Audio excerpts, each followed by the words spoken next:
Welcome to Talk Tech with Rob Scott. Welcome to Talk Tech with Rob Scott. I'm your host, Rob Scott, and another episode live from the IT Nation Connect here in Orlando. On this episode, you're going to be hearing from Calvin Johnson from the Quote Pros.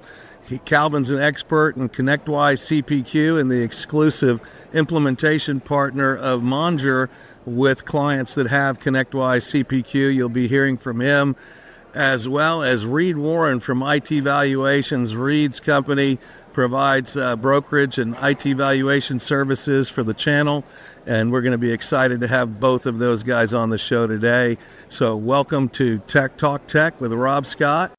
Calvin Johnson, welcome to the show. Hey, it's great to be here. Thanks for coming. We're here at the IT Nation Connect in Orlando at the Rose and Shingle Hotel, and this is a really big show. Calvin, how long have you been coming to the IT Nation Connect shows? This is year number 12, so a couple years. So, you've seen it grown quite a bit over the years? Yeah, I think the stairs over there were saying at 2,700 the year I first came, so it's grown a little bit since then. It's crazy. You know, I just came from the exhibit hall, and it's an amazing exhibit hall, and just the scale of this conference has always amazed me. And we're here on location, one of 8 podcasters invited to be on location at IT Nation. And when I was going to talk about ConnectWise community, Calvin Johnson was one of the first people I thought about having on the show, because Calvin and I collaborated when Monjur was first launched. We decided that we needed to integrate with quoting tools, and the first one that we decided to work with was ConnectWise, and Calvin really helped us develop that integration, and is still the exclusive integration partner for Monjur as relates to ConnectWise CPQ implementation. So, Calvin, I know you've been working with the ConnectWise product all the way back to Quozal. What's new these days in ConnectWise CPQ? A lot of it's really just there's new features as far as it goes, but kind of combining the tools. That seems to be a big push with ConnectWise right now. Just getting it with that ASIO platform, trying to bring it into the program more and more. So most people know they're kind of 2 separate pieces of software right now, but kind of merging those, putting them in together. And I think things like product catalog will more and more get moved over to PSA. So a lot of it really is just that full integration between the 2 different tools. And Calvin, I know that MSPs are coming to you for advice around how to use the quoting platform, what quote templates to use, and what are the best practices associated with implementing CPQ. What are the top challenges that MSPs face when they're looking to roll out a package like ConnectWise CPQ? A lot of it really is just overcomplicating it. So they go and they build out these massive proposals. I constantly give people a hard time that the more text is on there, the faster they scroll to your pricing. So just overcomplicating the whole process, the quoting structure of it all, how they present it to the customers, really is one of the biggest pieces. And then branding and a look and feel. So it really is, it's your first touch point in a lot of cases with your customer. That is something that you've presented to them at some point in time. And making sure that matches your website branding, making sure all of your different stuff is on there. Things like Monjur, having that built in, just create an entirely, it's just a smoother process as a whole. So trying to streamline that and not overcomplicate it really is a huge piece. And when an MSP customer comes to you, maybe they're a referral from ConnectWise or a referral from one of your other clients or partners, and they ask you, what is the process and how long does it typically take? Walk us through for the audience, when someone's ready, they've decided they want to implement ConnectWise CPQ, what kind of realistic timeframes and steps and processes would you expect them to have to go through to implement it correctly? Yeah, a lot of times, there could be aspects that come up that are basically like cleaning up your PSA, making sure your products are those kind of things. And you have a good idea of actually how you're structuring everything. Because a lot of times, whenever they're pulling up CPQ, they've gotten to a point in the MSP process where they're maturing. They're stepping up kind of a service level of sorts, a maturity level of sorts. And they're starting to think about more things as far as how they present different pieces, how it looks, how it feels, how that flow goes. So a lot of times there's a little bit of work on that end, but honestly, CPQ is a pretty simplistic tool. It's made to create a pretty quote as fast as possible and as accurately as possible, pull in pricing, etc. So my typical implementation, whenever I walk through, I start with kind of walking through their homework. There's some different integrations with distributors and whatnot, making sure that they're thinking of the legal side, because obviously it's got to be on those quotes no matter what they're doing. And then being able to build out some of that so they can start kind of working on that piece, look and feel of the templates and whatnot. Usually after that, I hop into their system and I tend to build out kind of a foundational template, make sure everything's best practices, and kind of plug and play from there. So honestly, initial setup, giving them their homework, me walking through the system and kind of setting up best practices. And then the next one, we plug and play. And from there, there's all sorts of pretty bells and whistles we can throw on it. I tell most people it's very similar to Excel. I could teach you probably 95% of what you're going to use in a couple of calls. It's not uncommon for people to go live in 2-3 weeks. And that's honestly if they can only do a couple calls a week. So it's a pretty quick process. You can add all sorts of bells and whistles on it, but you don't need those to get foundationally quoting. And I know from time to time, we'll have a client for Monjur that is already on CPQ but wants to integrate with Monjur. Assuming it's not a new implementation, but someone that may be using CPQ but wants to roll out Monjur. Walk us through that engagement that you've developed for our clients. How does that process work? What's included in that integration fee that we're charging? Just want to make sure that everybody understands exactly what your process is for bringing a Monjur client onto the CPQ platform. Yeah, absolutely. So biggest piece is making sure that the templates and everything aren't just archaic of sorts. You'll send me some occasionally that will be from the Kozel days, and they have the original quote create templates or something like that. So getting them up to date and getting them newer versions, and then setting those up. So going through their quote form, you and Julie and crew have designed basically a setup of how you'd like it to look and feel, and editing their quote form. That designer is a pain. So coming through there and setting that all up, making sure that's good to go, and everything's formatting correctly.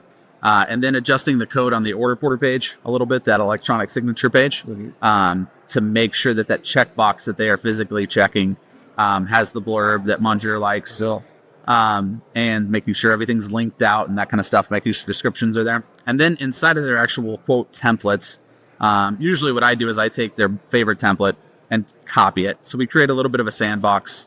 I copy their existing versions or the new ones if I'm creating brand new ones.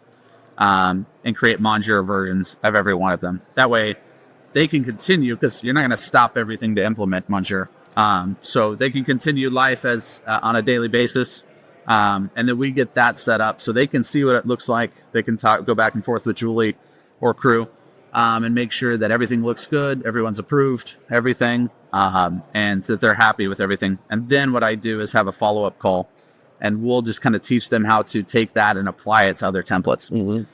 So as they build things out, oftentimes it gets spun up into, I'll build them a newer style of template, and I'm bad about giving free candy away in the lobby. I'll tend to teach them all some of the new stuff, especially if they're going from old forms to new ones. There tend to be a lot of features that they were missing out on building out that. So one of the features that I think is interesting is the ability to present the customer with a number of term options, including a month-to-month, a 1 year, or a 3 year. Are you seeing a lot of MSPs using that, or are most of them deciding on the term that they like the most and just presenting that? Yeah, most are doing just a single term. And even if they don't, what they'll do is they'll lead with a particular term. So ones that are going 36 month, you'll just go with the most common. They tend to just put it in the description of the product. And hey, this is a 36-month term product. And if they get some clawback, they may adjust and go to 24 or 12 or whatever. But there's the terms recurring in there and the ability to kind of lay it out. So on the order porter page, they could choose via radio button whichever term they wanted to offer. And you can offer those discounts in there and those kind of things too. That's interesting. Yeah. Give you some flexibility with that. As we start to wind down 2024 and start to look forward to 2025, the election looks like it's going to be behind us now. And everybody kind of was waiting to see what was going to happen there. First question is, as if over time, when we look back on 2024, how will we remember it? And then follow-up question, what are you looking forward to for 2025? 2024, how will we remember it? I don't know. I shut myself off from so much news and political and whatnot. I don't know. I don't think, if you look back at previous years, everyone, you try to grow as much as you can and move on. I don't know. For me, it was a great year. We did great as a company. I got to bring on some employees. It was awesome. It was a blast. It's a neat thing for someone it's their first company. That's for sure. Well, I would tell you this, we, as I mentioned, have used Quote Pros as the exclusive integration partner for the Monjur platform, and 100% of the customers have been happy with what you've done. It's good to hear. So we're very grateful for our partnership. And now, what are you looking forward to for 2025? 2025, I'm bringing on 2 new employees. That's fun. It's just, I don't know. You can understand the entrepreneurial spirit a little bit. Yeah. It's fun to grow a team like that and have a crew that you get to work with and help them grow and help them improve their lives too. And if you're in consulting and you don't enjoy helping people, you're in the wrong crew. So it's fun to build a team and be able to help more people on that. So a lot of that, just I'm excited about that business-wise. Getting ready to move, go help plant a church in Tennessee. So there's some excitement and some of that kind of stuff too. Well, that's awesome, man. Good. Sounds like good work-life balance for you and a lot of exciting things, Calvin. Thank you so much for being on the show. Absolutely. All right. Reid Warren, welcome to the show. Hey, thanks so much, Rob. Really appreciate it. I'm glad you're here. We're here together in Orlando at the IT Nation Connect event. Like you, I've been here all week taking care of things at the Evolve conference. But for those of that don't know you yet, tell the audience a little bit more about yourself and what you do. Yeah, so Reid Warren with IT Valuations. We're actually now a family of companies. So we not only do valuations, mergers, and acquisitions, which is our main, which has been our historical services that we've offered. We've launched into IT CPAs and then also valuation as a service, where we're able to provide an annual valuation plus quarterly updates to that, tracking 26 different drivers of value. And so we're now a team of 10 people going on 12. Wow, congratulations. That's amazing growth. And I happen to be in the peer group with Reid, so I know a little bit about him and his company, and been very impressed with everything that they do. But Reid, you know that I'm a fan of as a service model. Yes. And so tell us a little bit more about valuations as a service. I don't think many people in the audience might know what that is or why they might need it, but tell us more about valuations as a service and what kind of businesses can benefit from that. Yeah, absolutely. And so much that, not to have stolen anything from you, but I might have with your whole contracts as a service. Really love the model, what you've done there. Really an inspiration, I think, for a lot of us that provide services. Valuations as a service came out of the fact that most of our clients would come in, truly about 60% of our clients that think they want to sell, we come in, the first thing we do is evaluation. All of a sudden they go, oh my gosh, if I change these things, I could be worth a couple $1 million more. And the answer is yes. And they'd go off and they'd go back and do that. And then 12, 14, 16 months later, they come back and ask for, now they're ready, and we do the same thing. And it would turn into this kind of ongoing journey. And so because we kept on having these clients that saw the opportunity to be able to transform, they just needed the sort of the ingredients of what they needed to work on to transform. We launched Valuations as a service so that it's an annual valuation like we used to do, but then we do quarterly updates to that. We pull it right out of your financial package. There's some front side setup, but once you're set up, we're able to provide great data for you on a quarterly basis. And then we look at the 26 different drivers of value, and you can get to those things like, hey, if I extended my contract lengths, how much more value would I take on? If I reduce my customer concentration, how much more value would I create? And we'd be able to look at these 26 different drivers and give you on a quarterly basis really good clarity on what are the top things you can do to transform the business, and we're able to articulate the return on that investment. So you can say, well, I know that it's a good thing to, improve my growth rate, but how much does it create for me? It was like, well, if you actually went from a 5% growth rate to a 15% growth rate, you could actually improve your valuation by, 22% or whatever the answer is. but we're able to look at that on a granular basis, be able to provide that level of clarity so it stays front and top of mind as you march towards your exit strategy. And I'm just going to say that contracts as a service and what Monjur's done is truly valuable from a value creation perspective inside valuations. Well, I appreciate that concept, and we could dive into that a little bit more.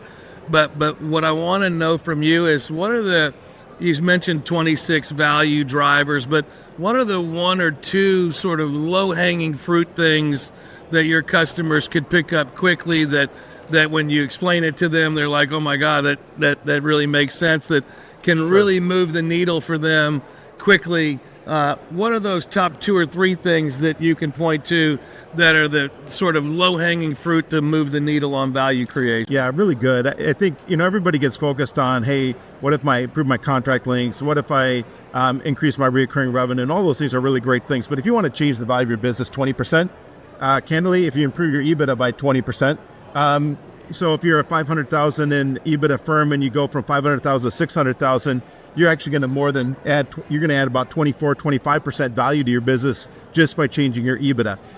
So that's the easiest and quickest way, is to take a look at those unnecessary expenses, extract those pieces, get into some good subscription services so that it levels out your expenses. If you're moving from that, really the primary driver that changes value more than anything else after EBITDA is going to be your growth rate. A lot of people have been growing. The industry's been growing at about 10.6% for the last couple of years, depends on the report, 10.2 to 10.6.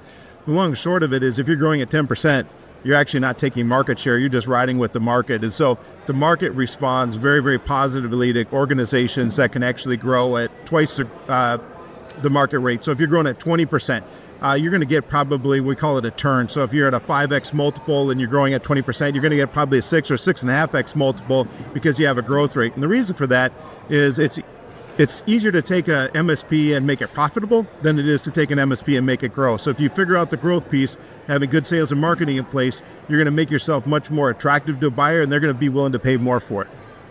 That makes a lot of sense. When I think about the simplicity of profitability, which is the EBITDA analysis, pricing and increasing prices is one of the things that comes to mind to me immediately. I know that for me, we have always hesitated to raise prices. Every time we were afraid to raise prices, we thought the world was going to come to an end and there would be a huge revolt.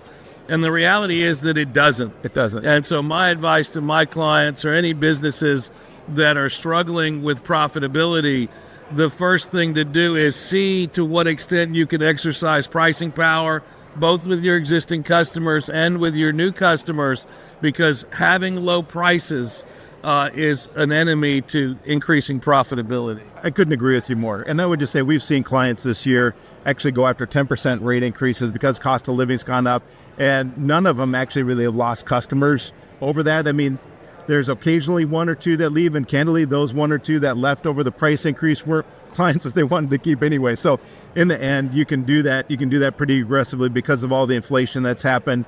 As a reason, the candidly is, they've gone to their customers saying, hey, look, I'm sorry, but I've got to raise my rates by X amount. If you want to keep working with Steve or whoever it is that you've been working with, because I need to keep him. He's getting offers that are 20, 30% more than what we're currently paying in. I want to be able to keep him competitive in the market. I want to continue to be able to provide great service, and this is what it costs to be able to do that.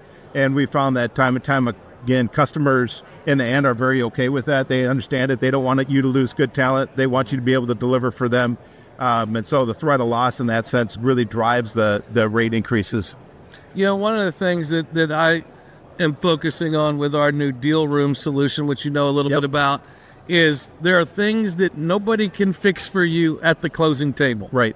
If you want to achieve the perfect exit, there are certain things that we've got to start doing now. And what I mean by now is 6 months out, a year out, maybe even 2 years out. Based on your experience, Reid, what are those things that you really need to be proactive about? What are those things that can't be fixed right at the closing table, such that if someone's thinking about selling their business in the next year or so, they should be thinking about doing right now? Yeah, probably the biggest thing, and the reason why we typically say it's a 3-year journey, is because if the proof's in the pudding, your financials are the pudding. So whatever you have from your narrative, hey, I hired these salespeople, we're going to have this expected growth. Well, if I can't see that growth rate actually in your financials, if I can't actually see the EBITDA transformation, it doesn't really matter what your story is.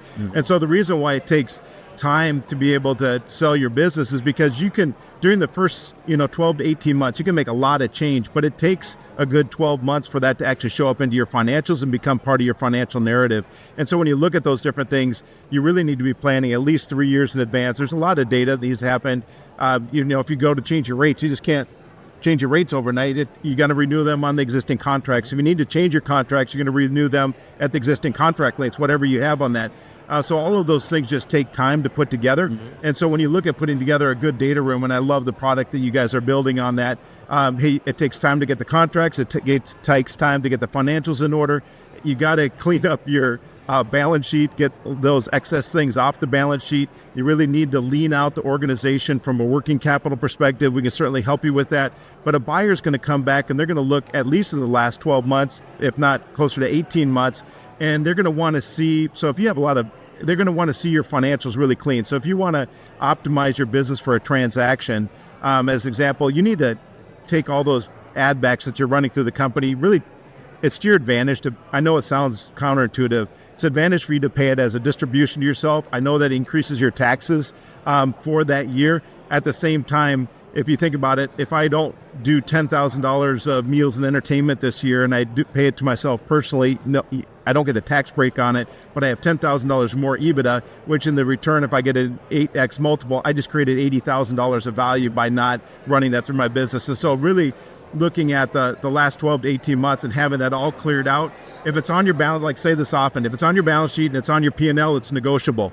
So the best way to make sure you get all those add backs is make sure they're not on your P&L. That's great advice. I know that so many small businesses wrestle with that. What is the proper EBITDA calculation before you apply the multiple? Give us a sense of your perception of the market today as we sit here in 2024. What kind of multiples are best-in-class companies trading at? Where are the thresholds in terms of EBITDA thresholds that change that? What are you seeing in the marketplace right now? Yeah, really good. I would say there's been a lot of talk of the velocity slowing down, and that's happening at the larger transaction size, partly because there's so few sellers that EBITDA over $2 million in revenue. We see a lot of our clients right now are kind of in that, I'm going to say $500,000 to about $2 million in EBITDA, as where we still see a lot of activity happening. We've seen that the multiples have retraced. A lot of that's been because of interest rates and a lot of other factors. Now that we're past election day, we know who's coming into office. We're anticipating some good things from an interest rate perspective and from a business friendliness perspective to help reduce the cost of capital or what it costs you to be able to buy businesses. So I anticipate the multiples actually improving because of the cost of capital going down. But where we're seeing, when I say retracing, it's not because the multiples have actually gone down. It's the quality of the company selling has gone down. And so when we look at it, we're still seeing for some of our top quartile companies getting the same kind of multiples that they got 2 years ago. And it's been amazing to them. We've seen, though, that the bottom quartile companies are struggling to get half of what they were getting a year ago. And so even though the average has gone into decline, there's still the opportunity for you to really go through this exercise, become a top quartile firm, really focus on how to drive your business correctly, and you're going to be able to get some of those multiples.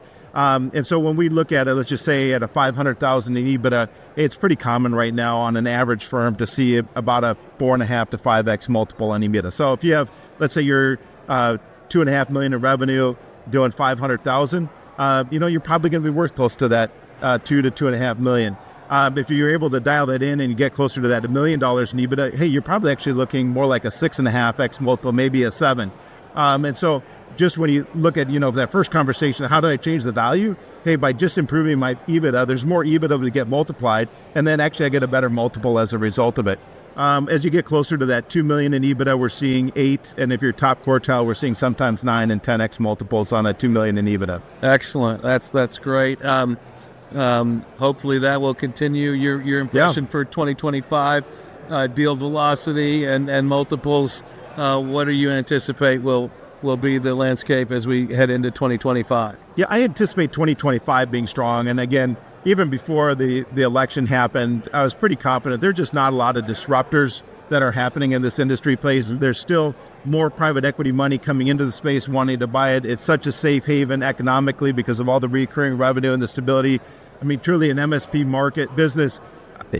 A company can't today can't survive without its infrastructure. It's out of business if it shuts down. And so it's just one of those industries that is super resilient to macroeconomic factors. Your attrition is typically, I mean, if you're a competent business, your attrition is usually acquisition, not really going out of business. And so as a result, it's very, very stable and super attractive for buyers.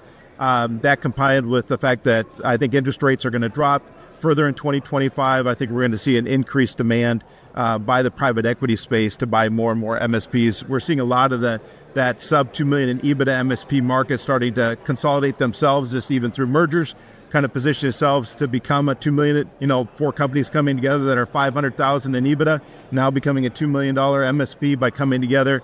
We're seeing a lot of transactions happening like that to get to that critical mass because the demand is so high for that over 2 million in EBITDA MSP. Reid Warren, IT Valuations. If someone wants to get in touch with you to learn more, what's the best way to get in touch with you? Well, you know Rob, so you can always ask Rob and he'll connect you. But truly, Reid, R-E-E-D, at itvaluations.com is the best way to do it. You can land on our website. If you're here at the conference, we're booth 245, and we've got some great giveaways. We have a flight simulator for you to fly. Lego Concorde you can win, a bunch of fun stuff happening over there. So super excited to see you guys. Thank you so much for being on the show. Thanks, Rob. Appreciate it. All righty. You've been listening to Talk Tech with Rob Scott, brought to you by Monjur. Monjur is the first mover in providing contracts as a service solutions specifically designed for IT managed service providers. Their SaaS-enabled legal solution is based on industry-leading templates, customized for each client, and periodically updated to ensure that MSPs always have the latest protections and are legally compliant. For more information, visit monjur.com. That's MONJUR.com.